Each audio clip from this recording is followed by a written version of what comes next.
Well, the last one that I want to show you, just to emphasize here, is the Gospel of John, showing through these special 7 times that Jesus says, I am.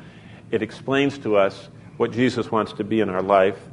In John 20, verse 31, which is the key verse, which says this, but these are written, and that means John says, I wrote this gospel under the inspiration of God's Spirit, that you may believe that Jesus is the Christ, the anointed one, that he is the Son of God, and that believing you may have life in his name as you come into the person, into the character, into the finished work of Christ. The book might be outlined as thus. The first part, the birth and preparation of divine Jesus, that's chapter 1 through 2:11. The divine Jesus speaks and serves, 2 through 12. And finally, chapter 13 to 21, the divine Jesus suffers and triumphs.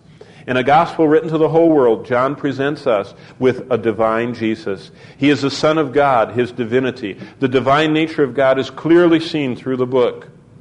We've already seen John's incredible introduction of Jesus as the Word, the dwelling presence, and the glory of God. But John, more than any other of the gospel writers, gives for us Jesus Christ's self-descriptions. And that's something very important. And I would encourage you to this. And I shared this a few weeks ago, but I say it again. If you've never done this, you ought to go down and buy a $1 highlighter that you can use in your Bible and mark what Jesus says about himself. And then mark what others say about him. And then mark what he does. And you will have in your own Bible marked up a complete theology of his life. Because Jesus' life is composed of these 3 elements.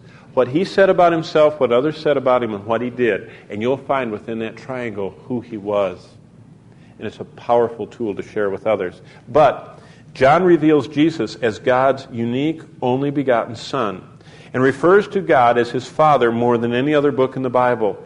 The Old Testament refers to God as Father 12 times. John calls God Father 120 times. So it's very interesting that God as Father is a very big part. And that revelation of God as Father comes through Jesus Christ.